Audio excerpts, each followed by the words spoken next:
बेटे को लेकर अफवाहों पर केंद्रीय गृह मंत्री राजनाथ सिंह की सफाई। कहा, मेरे परिवार के बारे में फैलाई जा रही है गलत खबरें। गृह मंत्री राजनाथ सिंह ने कहा, अगर एक छोटा आरोप भी साबित हुआ तो राजनीति को ठोकर मार घर बैठ जाऊंगा। अच्छा, मेरे परिवार के किसी सदस्य के ऊपर कोई आरोप प्रथम दृष्टया भी सिद्ध हो जाएगा, उस दिन इस राजनीति को ठोकर मारकर मैं घर बैठ जाऊंगा। राजनाथ सिंह ने कहा, मेरे परिवार के खिलाफ अफवाह। प्रधानमंत्री भी सुनकर हैरान हुए। ये दोनों साथ बैठे थे हम सब लोग, और उस समय यह बात कही। उन्होंने भी पूरी तरह से इस पर आश्चर्य व्यक्त किया है और इसे उन्होंने पूरी तरह से बेबुनियाद बताया। गृह मंत्री राजनाथ सिंह का बयान। बेटे को लेकर अफवाहों पर प्रधानमंत्री और पार्टी अध्यक्ष अमित शाह को जानकारी दी। राजनाथ विवाद पर पीएमओ का बयान। कहा, आरोपों में कोई सच्चाई नहीं, अफवाह की खबरें बेबुनियाद। पीएमओ ने कहा, कुछ केंद्रीय मंत्री और गृह मंत्री के बेटे के आचरण से जुड़ी जो खबरें आ रही हैं उसमें कोई सच्चाई नहीं। पीएमओ ने अफवाह को बताया सफेद झूठ। कहा, सरकार की छवि और चरित्र धूमिल करने की घृणित कोशिश। पीएमओ ने अपने बयान में कहा, अफवाह को फैलाने में शामिल लोग देश के हितों को नुकसान पहुंचा रहे हैं। कांग्रेस ने सरकार पर साधा निशाना। कहा, देश जानना चाहता है कि राजनाथ के बेटे पर क्या आरोप लगे हैं। कांग्रेस नेता अजय माकन ने कहा, सरकार ये भी बताए कि उन पर आरोप किसने लगाए हैं। तो ये जानना चाहते हैं कि जिन आरोपों को आप निराधार बता रहे हैं, जो कह रहे हैं कि वो आरोप अगर सिद्ध हुए तो राजनीतिक जीवन से संन्यास ले लेंगे, सबसे पहले तो ये बताएं, देश की जनता ये जानना चाहती है, कांग्रेस पार्टी ये जानना चाहती कि वो आरोप क्या है। कांग्रेस का बयान। कांग्रेस ने नहीं लगाया आरोप, लेकिन देश जनता जानना चाहती है सच।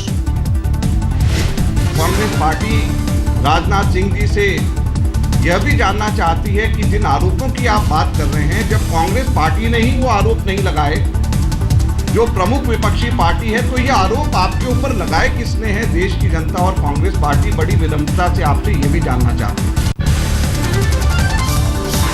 बीजेपी नेता शाहनवाज हुसैन ने कहा, राजनाथ सिंह को लेकर सभी खबरें आधारहीन, हम कोई प्रतिक्रिया नहीं देंगे। ये अफवाहों का और निराधार खबरों का जवाब देना उचित नहीं है। ये सारी अफवाहें हैं, ये सब निराधार है। राजनाथ सिंह जी हमारे सीनियर लीडर हैं और इस तरह की अफवाह लोग गलत उड़ा रहे हैं।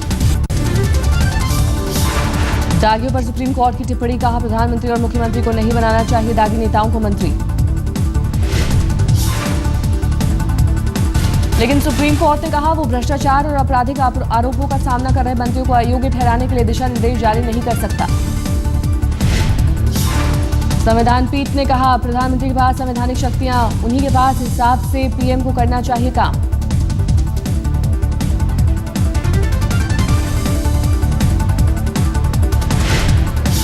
सुनिश्चित करना होगा कि वह लोग जिनके खिलाफ गंभीर आरोप हैं और मुकदमे चल रहे हैं, चार्जशीट हो गए हैं, ऐसे लोगों को नियुक्त न किया जाए।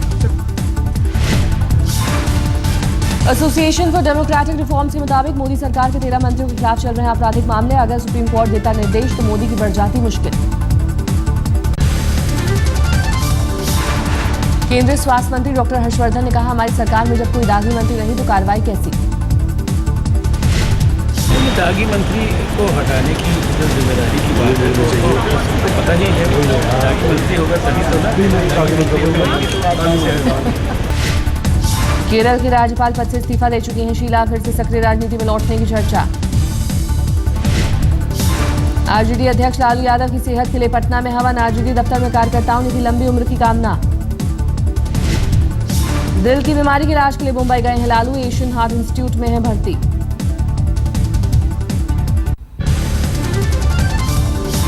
रैगिंग पर किरकिरी होने के बाद जागा ग्वालियर के सिंधिया स्कूल का प्रशासन। तीनों आरोपी छात्रों को स्कूल से निकाला। ग्वालियर पुलिस ने हॉस्टल के वार्डन को किया गिरफ्तार। मामले में बनाए गए हैं 5 आरोपी। रैगिंग मामले को लेकर जमकर मचा था बवाल। स्कूल प्रशासन पर उठे थे सवाल।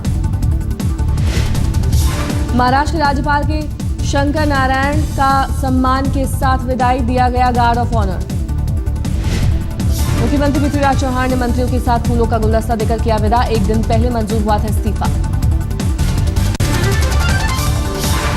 सीमा पर जारी तनाव के बीच भारत पाक के बीच फ्लैग मीटिंग। अखनूर सेक्टर में हुई मीटिंग।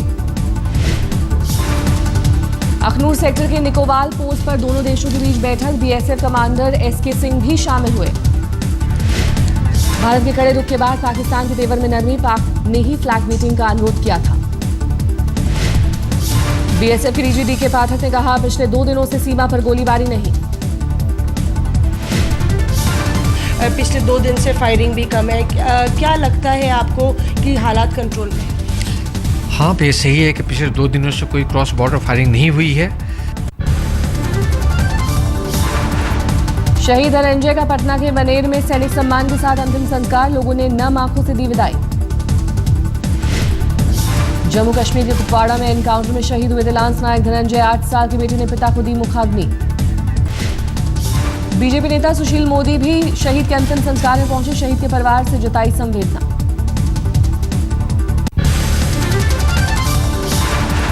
रांची लव जिहाद केस में गिरफ्तार रकीबुल उर्फ रंजीत ने कबूला, 2007 से पढ़ रहा हूं कुरान, 7 साल से हूं मौलवी के संपर्क में। रकीबुल उर्फ रंजीत की दिल्ली के द्वारका कोर्ट में हुई पेशी। शाम को उसे रांची ले जाया जाएगा। आपका नाम क्या है? रकीबुल है, रंजीत कोहली है। रंजीत सिंह, लेकिन आपकी पत्नी आप पे आरोप लगा रही है। मैं सिख फैमिली से बिलोंग करता हूं। आपकी पत्नी आप पे आरोप लगा रही है कि आप उनके धर्म परिवर्तन। वो गलत है। धर्म परिवर्तन जैसी कोई बात नहीं है। रकीबुल उर्फ रंजीत का पूछताछ में खुलासा, मेरे पिता हिंदू थे, मां भी शादी के बाद हिंदू बन गई थी। रकीबुल उर्फ रंजीत की मां भी गिरफ्तार। पूछताछ में कहा, शादी से पहले थी मुस्लिम लेकिन शादी के बाद बनी हिंदू।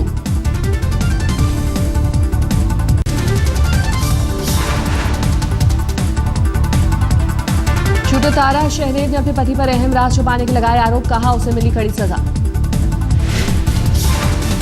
उसको जो उसका मुकाम है, जो उसको इंसाफ मुझे मिलना चाहिए और जो सज़ा उसको होनी चाहिए वो हो। आज उचित तरीके से हो, बिना किसी दबाव के।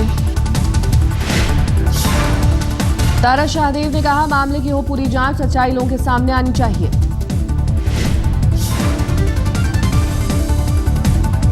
आज की मांग की है वो इसलिए किया है कि वो उस बात को, वो अपनी उस आइडेंटिटी को छुपा के जी रहा है। रंजीत सिंह कोहली, जो उसका नाम आप सब जान रहे हो कि वो आईडी है। तो एक इंसान कोई एक आईडी के साथ ओरिजिनल जी सकता है, कोई दूसरा फॉल्स होगा, ये ऑब्वियस बात है। तो जब जांच होगा सब कुछ सामने आएगा। शूटर तारा शाहदेव का आरोप, मेरा पति मेरा जबरन धर्म परिवर्तन कराना चाहता था। साईं भक्ति पर सवाल उठाने के बाद शंकराचार्य स्वरूपानंद का एक और विवादित बयान। कहा, मुसलमानों को 4 शादी की छूट तो हिंदुओं को क्यों नहीं। जो हिंदू है वो केवल एक ही विवाह कर सकता है, जबकि मुसलमान 4 विवाह करते हैं। आप इसकी विषमता को दूर करने के लिए कोई कानून बनाने वाले थे, उसमें देर क्यों हो रही? साईं बाबा पर धर्म संसद के फैसले को साईं भक्तों को बताया सियासी साजिश। 13 अखाड़ों के महंतों ने सुनाया है फरमान। मंदिरों से हटे साईं की मूर्ति। शंकराचार्य स्वामी स्वरूपानंद ने उठाया समान आचार संहिता का भी मुद्दा। सबके लिए समान अधिकार की बात। स्वरूपानंद सरस्वती का मोदी सरकार से सवाल। धारा 370 और समान आचार संहिता पर क्या कर रही है सरकार। शंकराचार्य बनाम साईं विवाद में नया मोड़। छत्तीसगढ़ सरकार ने धर्म संसद के प्रस्ताव को ठहराया असंवैधानिक। छत्तीसगढ़ सरकार ने कहा, साईं मंदिरों से नहीं हटाई जाएंगी मूर्तियां। संतों को उन्माद नहीं फैलाने की चेतावनी। राज्य सरकार ने साफ साफ कहा, साईं की मूर्तियों के साथ किसी तरह की छेड़छाड़ बर्दाश्त नहीं। फैसले से धर्म संसद को तगड़ा झटका। साधु संत जो उनके संसद चल रहा है वो अपना उनका विषय है, लेकिन राज्य सरकार किसी भी धर्म को, किसी भी व्यक्ति को अपने हाथ में कानून नहीं लेने देगी, क्योंकि इस देश में, इस प्रदेश में सभी वर्ग के लोग रहते हैं। सबकी अपनी अपनी मान्यता है, सबकी अपने अपने किसी देवी देवता को पूजा पत्ती का तरीका है। एक दिन पहले कवर्धा में धर्म संसद ने पारित किया था प्रस्ताव। मंदिरों से साईं की मूर्तियां हटाने का जारी किया था प्रस्ताव। ग्रेटर नोएडा में जली हुई कार में मिली लाश। आरटीआई कार्यकर्ता चंद्रमोहन की नहीं, गर्लफ्रेंड के साथ नेपाल भाग गया था चंद्रमोहन। पुलिस के मुताबिक बीमा की रकम हड़पने के लिए किया ड्रामा, लाश को लेकर सस्पेंस। मध्य प्रदेश के छिंदवाड़ा में परंपरा के नाम पर खूनी खेल, गोटमार मेले में एक दूसरे पर बरसाए गए पत्थर। गोटमार की पत्थरबाजी में करीब 500 लोग घायल, घायलों में 6 की हालत गंभीर। छिंदवाड़ा में सालों से हो रहा है गोटमार, अदालतों के आदेश के बावजूद लोगों ने नहीं छोड़ी खूनी परंपरा।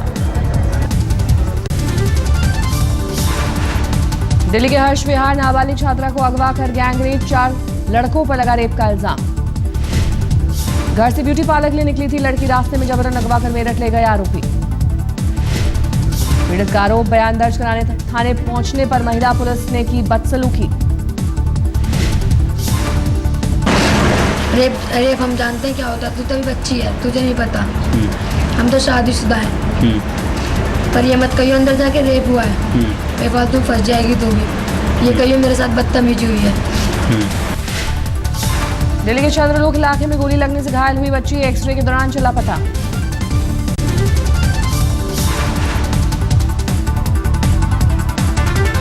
गाजियाबाद में कार सवार बदमाशों ने एक युवक को दिन दहाड़े मारी गोली, युवक की मौके पर ही मौत। यूपी के अलीगढ़ में बीजेपी नेता ज्ञानचंद की हत्या, कार सवार बदमाशों ने मारी गोली। यूपी के देवरिया में एक लड़की से छिड़खानी कर रहे मंझलों को पीटा, समोसा तलने वाले जनौटे से की पिटाई। लड़की ले चुकी है सुरक्षा की ट्रेनिंग, कहा वहां मौजूद खड़े लोग तमाशबीन बने रहे।